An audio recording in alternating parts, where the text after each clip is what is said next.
OSIM babu OSIS. sekolah katanya Nah, gitu. tidak, justru Semuanya teman-teman dikerjain OSIS gitu. kalian itu membantu untuk melompat. Ya, jadi kan Ada ada loh orang yang ingin punya jabatan. banyak, banyak. Eh, Negara di luar sana. di luar sana. Negara luar. Di luar Maksudnya, sana. negara Jauh luar. ya, jauh. Jauh. Ya. Nah, kalau DPM-nya yang melanggar gimana? Nah, Nah. itu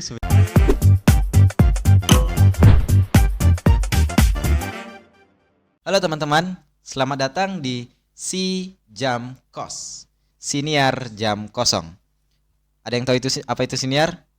Mungkin ada yang tahu, ada yang belum tahu ya. Siniar itu adalah padanan kata untuk podcast. Nah, teman-teman tahu dong kalau podcast itu apa?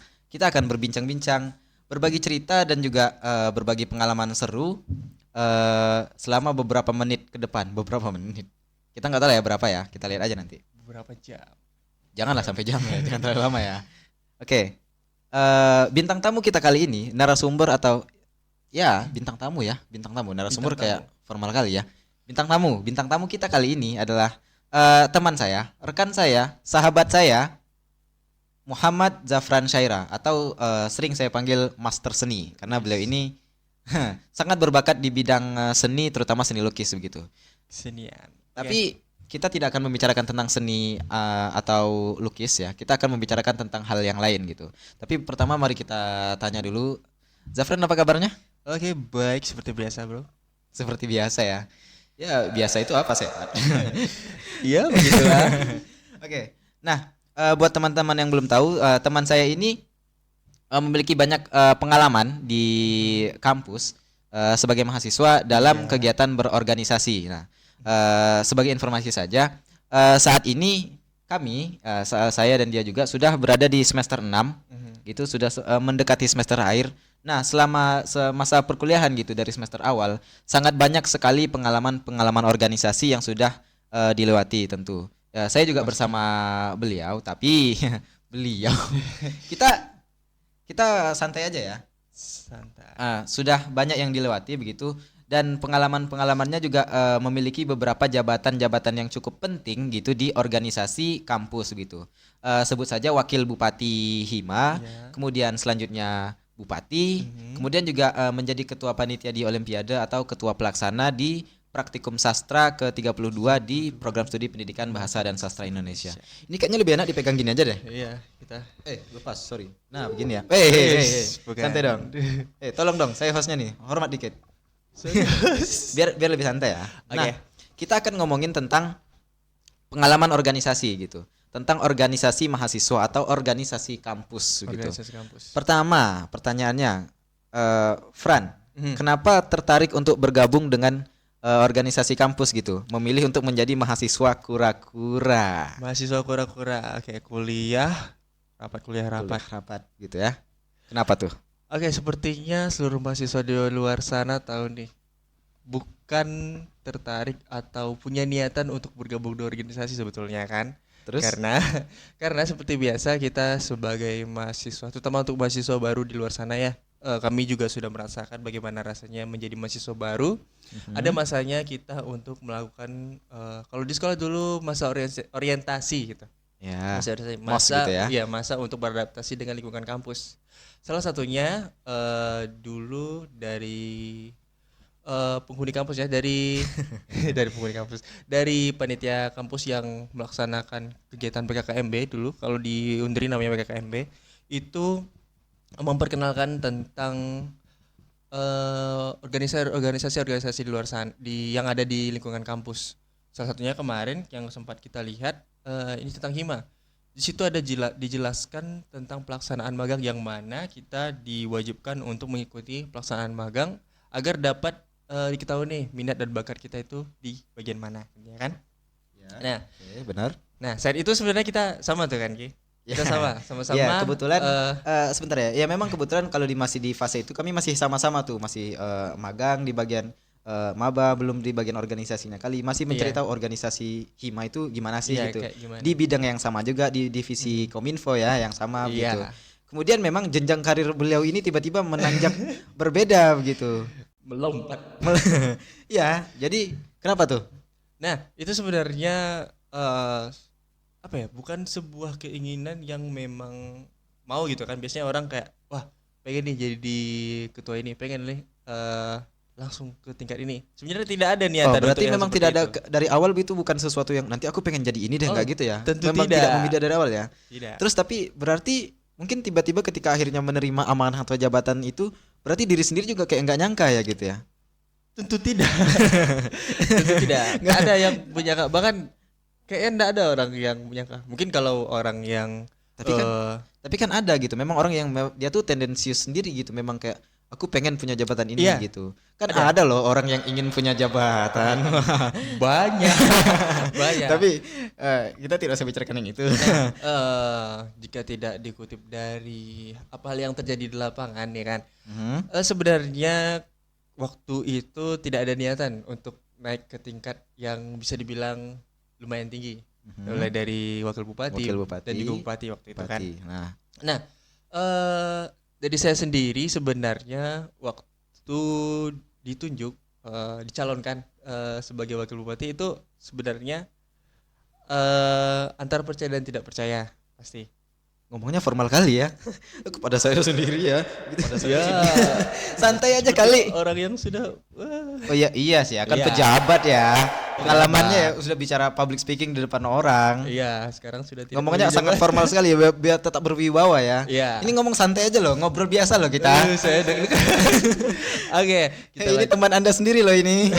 Oke, kita lanjutkan. Nah, sebenarnya tidak ada niatan untuk sampai di tahap seperti itu. Cuman dari diri sendiri setelah mendapatkan amanah, tentu ada rasa untuk percaya bahwa diri sendiri itu bisa. Oke. Ya, percaya bahwa diri sendiri bisa. Walaupun menantang sebenarnya diri sendiri ya juga ya, menantang, begitu. menantang diri Nah. sendiri. Nah, aku sudah ditunjuk nih untuk diamanahkan. Dari yang lain sepertinya tidak ada yang mau. Waduh. Nah, jadi pada saat itu saya lebih sering untuk menantang diri sendiri apakah bisa berada di tempat tersebut, di jabatan tersebut. Oke, gitu ya. Sekalian men-challenge, pengen tahu juga bagaimana potensi kita di hal-hal seperti itu. Oke. Oke, tapi berarti kalau memang bukan ada keinginan atau niatan dari awal, berarti kayak seperti kaget sendiri juga. Ya. Jadi sebenarnya kenapa bisa mendapatkan atau diamanahkan jabatan tersebut gitu? Tadi juga disebutkan nggak ada yang mau. Atau mungkin bisa dibilang terjebak begitu barangkali. Tidak bisa juga. Tidak mau bisa juga dibilang begitu terjebak ya. ya. Tentu banyak hal-hal yang menjadi landasan mengapa Dan juga pertimbangan Iya, gitu ya. pertimbangan Nah. dari orang lain sepertinya kan. Sama dari orang lain mengapa kita dipilih seperti itu. Tapi bagaimanapun yang pasti bahwa personal branding kita di suatu tempat itu sangat perlu untuk mendapatkan apa yang kita inginkan. Bukan bermaksud untuk hal yang buruk, tapi Saya tahu kayaknya mau kemana nih. bukan bermaksud untuk hal yang buruk, tapi jika seseorang menggambarkan diri mereka baik di suatu tempat, tentu bakal mendapatkan banyak kepercayaan dari orang lain. Oke, iya benar. Iya sih. Oke, tapi oke, baiklah. Mungkin dari hal-hal yang tadi dijelaskan tuh mungkin sedikit menjawab gitu. Kenapa jenjang karirnya tiba-tiba melompat gitu Yes. ya? Kalau mungkin saya sendiri ya, mungkin saya lagi. Ngapa sih formal kali? Kamu. Enggak, jangan aku kamu juga dong. Ya. Jadi yang mungkin Zafran di bidangnya gitu menjadi wakil bupati, sedangkan saya memang tidak gitu, tidak. Tapi memang karena tidak memiliki minat dan tidak memiliki kemauan di bidang yang itu gitu, di Iya. bidang memiliki jabatan yang Mhm. khusus atau spesifik begitu sebagai pemimpin gitu, sebagai anggota masih sempat ikut Iya. gitu dan tetap berkontribusi. Cuman memang beda passion aja kali ya gitu ya. Beda. Nah, kita berlari ke pertanyaan selanjutnya masih tentang pengalaman organisasi atau kehidupan atau kegiatan sebagai pemimpin atau menjalankan organisasi ketika sudah melihat gitu internalnya di dalamnya gimana gitu. Ini mungkin agak menarik ya. sangat menarik sebenarnya. Mungkin santai dulu aja, jangan tegang kali. Kenapa sih? Oke. Ini pertanyaannya nggak terlalu bahaya kok. Tapi mungkin, oke, pertanyaannya begini. Apa hal yang ada di dalam internal organisasi setelah dijalankan nih, Fran, yang membuat berpikir, oh ternyata gini ya gitu. Yang membuat terkejut sendiri gitu. Yang belum ada di ekspektasi sebelumnya ketika masuk ke dalam organisasi berkegiatan sebagai mahasiswa yang berorganisasi ternyata melihat suatu kenyataan yang wow, ternyata begini ya begitu. Oke, Ada nggak tuh? Ada tentunya. Wah, menarik nih. Boleh Oke, diceritakan sedikit ya? intermezzo akhirnya. Akhirnya. Sedikit Oke. intermezzo, Tadi lama kali nyari kata-katanya. Easter egg. Oke, sedikit intermezzo. Saya juga pernah berada di organisasi waktu di sekolah juga ya. Jadi Sudah pernah punya pengalaman sebelumnya berarti. Oke. Oke. OSIS ya. OSIM. Oh iya madrasah. Oh iya kita kan madrasah, sorry lupa. Madrasah. Oh ya anak madrasah bro. boys.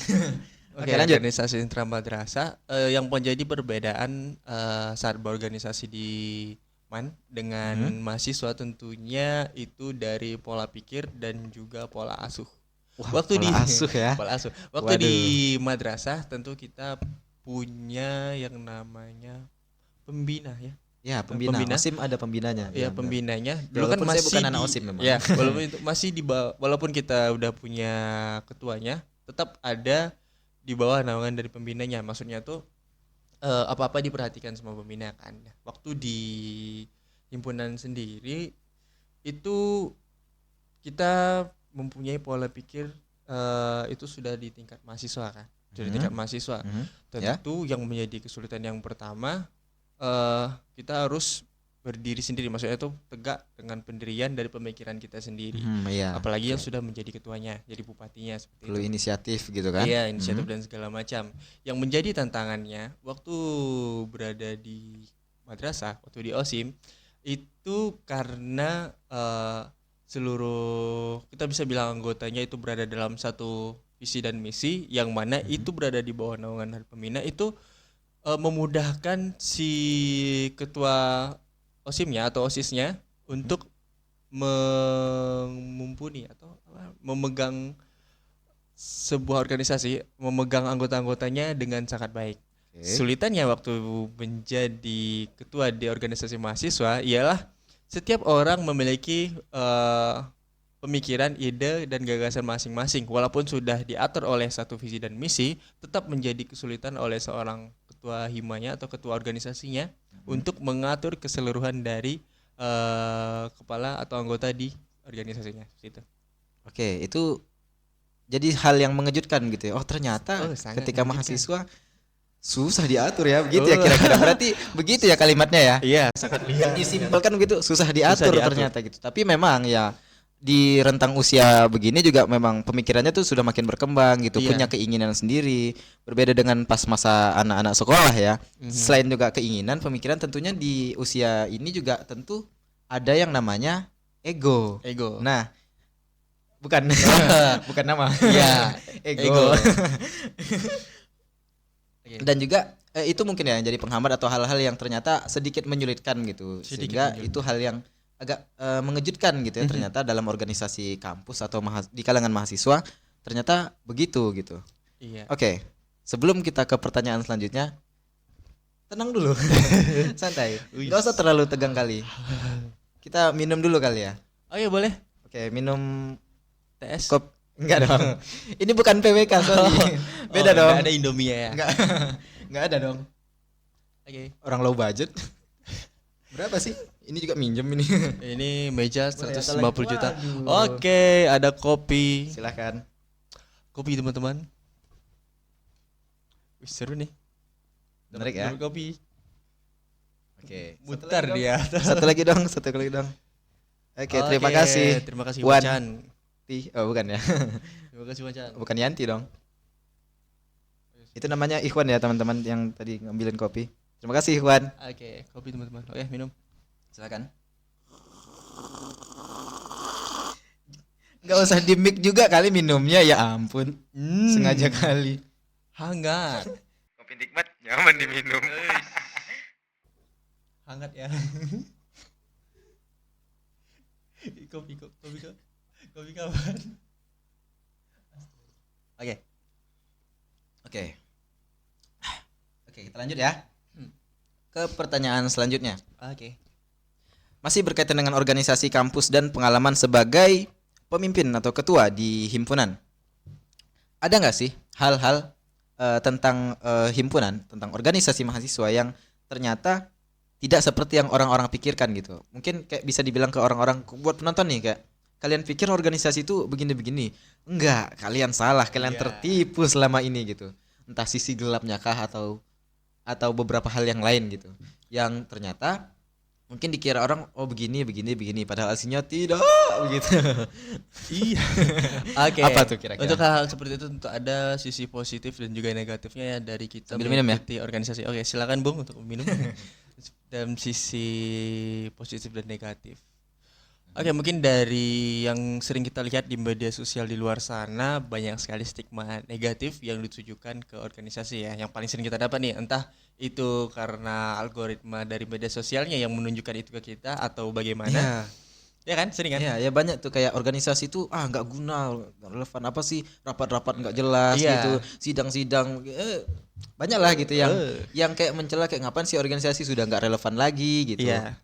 Sebenarnya itu bentuk dari mahasiswa itu sendiri untuk menciptakan satu program yang mana itu sangat relevan dan berguna pada masa atau masa generasinya ya kan. Misal seperti kita di mana kita sekarang sudah memasuki era digital, sudah sangat banyak sekali dikait-kaitkan dengan digital dan sebagainya. Mhm. Itu tugas dari mahasiswa itu sendiri untuk ya. menciptakan suatu program yang benar-benar sangat membantu. Jadi menjadi bagian dari organisasi itu tidak hanya dari apa? Kalau kita dulu OSIS di babu sekolah, enggak. Wah, ya ada Tidak. tuh. Tapi itu identik tuh OSIS, OSIM, babu OSIS, sekolah babu katanya gitu. Tidak, justru Semuanya teman-teman dikerjain OSIS gitu. kalian itu membantu untuk meningkatkan akreditasi kalian di sekolah. Jadi Tapi saya dulu bukan OSIM ya. Saya memang tidak berorganisasi di sekolah, tapi Zafran memang organisasi ya. ya Babu sekolah memang. hidup OSIS. Oke. Wah, kali ini kita tidak bersepakat ya. Oh tidak. Oke, lanjutkan. Oke, sangat membantu, terutama dari sisi positifnya kita dari teman-teman organisasi juga banyak membantu dari program studi. Jadi di dunia perkuliahan itu kita tidak hanya menerima materi dari perkuliahan saja teman-teman. Biasanya dari perkuliahan itu sendiri kita cuma mendapatkan materi dari dosen. Mungkin selebihnya kita cari di internet, dari baca buku, dari bertukar pikiran dengan teman-teman di kampus. Itu hanya seputar dari materi perkuliahan yang kita pelajari ataupun dari sesuai dengan program studi kita. Misalnya kita dari bahasa Indonesia ya seputar bahasa Indonesia saja atau di bagian sastranya saja. Untuk hal-hal yang di luar situ yang mungkin nanti berguna di dunia sosial masyarakat dan juga Dunia kerja dunia ya. pekerjaan, Nah. dari pengalaman saya pribadi, mungkin dari Ki juga sudah mengalami bahwasanya pengalaman dari organisasi itu sangat penting kita bawa untuk di dunia bersosial dan juga dunia pekerjaan. Seperti apa? Misal kita sudah sering untuk berbicara di depan umum, sudah sering untuk merancang suatu program, sudah sering untuk mengatur dan memanajemen suatu kegiatan, acara atau apapun itu, sangat dapat membantu teman-teman semuanya saat berinteraksi dengan masyarakat, khususnya saat melakukan kegiatan KKN. Wah, Kegiatan ya, KKN itu itu hal yang sudah kita lewati juga ya. iya sudah kita lewati, di mana kita sama-sama membangun dan merancang program, membuat program yang sangat berguna untuk masyarakat. Tentu dasar-dasarnya itu dapat kita dapati dari kegiatan-kegiatan kemahasiswaan, kegiatan-kegiatan organisasi.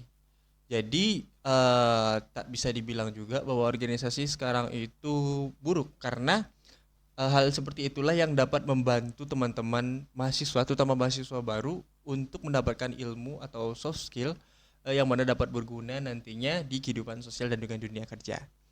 Seperti itu. Oke, tapi itu di bagian sisi yang positifnya ya gitu. Nah, ya. untuk sisi negatif mungkin seperti ini menarik nih yang sepertinya nih. sudah dibilang tadi ya kan, dari stigma-stigma Saya nungguin yang bagian ini nih. masyarakat sosial. Banyak sekali yang bilang organisasi itu tidak ada gunanya karena beberapa hal yang sekarang sudah tidak relevan atau mungkin dari internal dan juga cara organisasi tersebut bekerja. Mungkin masih terjadi seperti halnya perpeloncoan ataupun itu pemaksaan, pemerasan, senioritas dan sebagainya. Itu menjadikan stigma buruk bagi satu organisasi untuk berkembang seperti itu. Tidak hanya itu, sepemantauan saya dari organisasi yang ada di kampus. Wah, terjadi juga nih ya. Wah, ada sesuatu nih. Ada sesuatu, bukan sesuatu lagi sih, sudah Beberapa menjadi ya. rahasia umum juga Rahasia umum bahwasanya ya. banyak sekali hal-hal yang menurut saya tidak sesuai jika dilakukan di organisasi kampus seperti itu. Misalnya? Eh, apa ya? Satu aja, satu. Oke, banyak orang yang bilang bahwasanya organisasi yang berada di kampus ini merupakan sebuah miniatur dari Oh, sepertinya saya tahu nih. sistem politik di Indonesia itu sendiri. Oke, itu memang ya kayak sepertinya itu suatu ungkapan umum ya bahwa organisasi kampus itu atau kampus itu sendiri Merupakan- miniatur iya, dari negara gitu. Kegiatan-kegiatan di kampus itu menggambarkan bagaimana kegiatan di pemerintahan atau sistem perpolitikan di negara. Wakanda Wakanda nomor tapi Indonesia forever. Tapi Fran, Aha. setuju nggak dengan ungkapan tersebut? Sangat setuju karena apa? Wah, Sebenarnya wah, sangat setuju. sangat setuju ya. Jika dilihat dari sisi positifnya, kembali lagi, Wah, apa tuh sisi positifnya tuh? di sini kita belajar bagaimana mengatur suatu sistem. Memang mirip seperti negara ya kalau bisa dibilang, universitas itu, di mana di situ ada Manajemen, manajemen perbagiannya. kepanitiaan gitu ya. Di luar itu dulu Ki, mulai dari kita per wilayah, anggaplah prodi itu wilayahnya, Oke. ada bupatinya. Di gabungan dari wilayah ada gubernurnya. Ada gubernurnya. Oh, Nanti- koordinasi antar pusat dan daerah Iya, gitu ya. ada semuanya kan. Kerja sama antara Iya. masing-masing. Ya, jadi ada Oh, oke, paham. sinambungan Oke, kan oke, di oke, dalamnya oke. kan. Oke, pusat dan Pemda ya Bukan. ampun. Ya, tapi begitulah ya. Mirip seperti itu. Wah, Untuk keceplosan sisi positifnya di situ kita dapat belajar bagaimana kita dapat melihat bagaimana suatu negara itu diatur kan. Oke, ya. Tentu ada bantuan dari pemerintah terkecilnya sampai yang paling besarnya. Mungkin dari bentuk-bentuk ininya juga ya, seperti kebijakan atau peraturan gitu Iya, dari setiap pusat yang daerah harus ada berlaku kebijakannya sendiri. keseluruhan gitu, mulai ke daerahnya. Mungkin karena itu juga ya, istilah-istilah di organisasi itu untuk strukturnya gitu menggunakan istilah yang mirip gitu seperti di pemerintahan negara gitu, mulai dari tingkatan Bupati. prodi yang dipimpin oleh bupati gitu, kemudian setingkat fakultas dipimpin oleh gubernur, kemudian setingkat universitas dipimpin oleh presiden Presiden. yang disebut presiden mahasiswa. mahasiswa gitu. Kemudian ada dewan pengawas, Dewan pengawas. pengawas kan, DPM Perwakilan, gitu. perwakilan Oh, dewan perwakilan. Nah, seperti ya DPR gitu, dewan perwakilan mahasiswa gitu.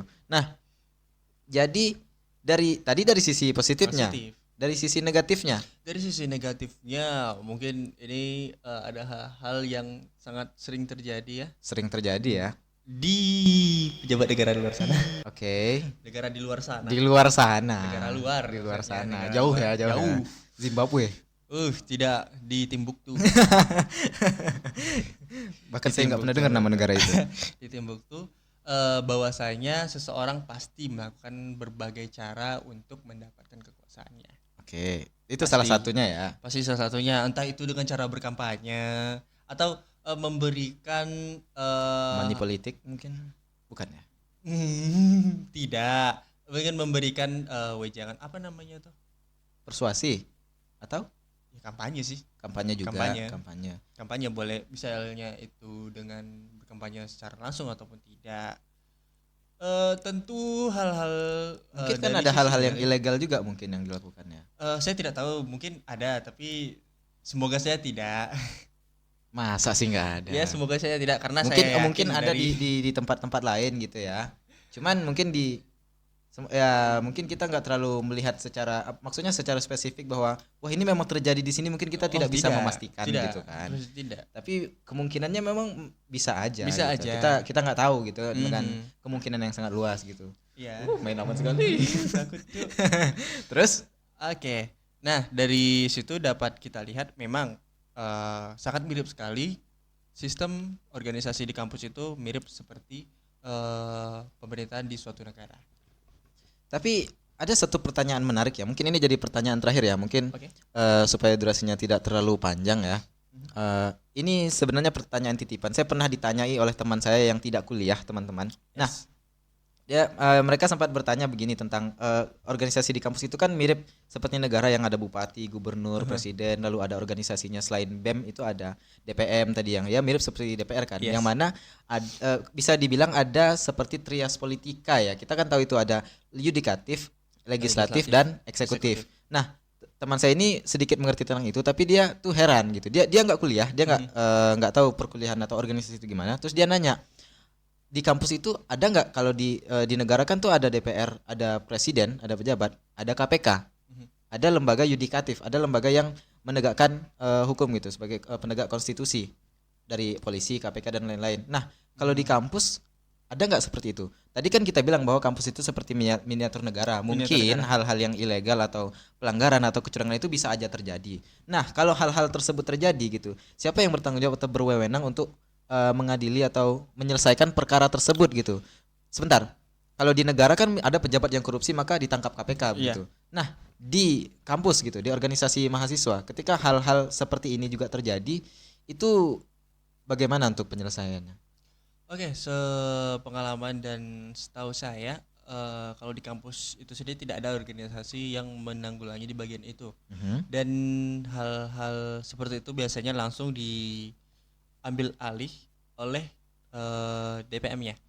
Oh, saya juga sebenarnya nggak terlalu ngerti tentang ini karena nggak terlalu mendalami di bagian organisasi begitu ya. Jadi dari DPM-nya yang berwenang untuk hal tersebut. Sebenarnya tidak bisa dibilang langsung berwenang, tapi memiliki kebijakan untuk langsung memberi. Kalau di sistem organisasi di tingkat apa ya, itu fakultas ya, tingkat fakultas yang saya tahu, Fakultas. dari DPM itu berwenang untuk memberikan sanksi jika di satu organisasi himpunan itu terjadi pelanggaran. Jadi mereka berhak memberikan sanksi yang nantinya bakal berdampak ke organisasi kita. Nah, kalau DPM-nya yang melanggar gimana? Nah, itu sebenarnya saya kurang tahu ya, karena ilmu organisasi tidak sampai sejauh sana, dan juga sepengalaman saya tidak pernah mendapatkan hal-hal yang seperti itu, jadi tidak dapat bayangannya nih. Atau mungkin ya yang di atasnya lagi berarti ya yang sudah bukan di kalangan mahasiswa gitu, dosen Iya. atau pejabat. Maksudnya staf di Di fakultas universitasnya, gitu iya. di kanan gitu yang di mana DPM bertanggung jawab kepada mereka gitu kan. Bisa jadi kan gitu. Maksudnya DPM itu kan pertanggungjawabannya ke situ lagi gitu. Iya, bisa ke sana. Oke. Oke, mungkin untuk pembahasan kali ini cukup sekian ya. Sudah hampir setengah jam. Yes. Mungkin kalau diteruskan bisa berjam-jam, masih banyak lagi pertanyaan-pertanyaan lain dan menarik. Cuman ini kita dibatasi oleh waktu. Kembali lagi bahwa musuh manusia adalah waktu. Kita tidak bisa terlalu berlama-lama juga. Mungkin di lain kesempatan akan kita lanjutkan. Semoga masih ada kesempatan lagi untuk melanjutkan. Bisa dilanjutkan di part selanjutnya dan semoga masih bisa berbincang bersama rekan saya ini. Pasti. Atau mungkin dengan bintang tamu yang lain membahas hal-hal yang menarik juga tentang banyak hal. Karena di awal tadi saya bilang bahwa ini kita sebut sebagai si jam kos, siniar jam kosong adalah siniar yang menggambarkan bahwa kita berbincang di jam kosong. Tentu teman-teman yang ketika jam kosong nggak tahu mau ngapain, nggak ada kelas, nggak ada pelajaran, tentu ngobrol dengan teman dan segala macam diobrolin, begitu kan? Iya. Nah, termasuk hal-hal seperti ini. Semoga ada manfaatnya untuk kita.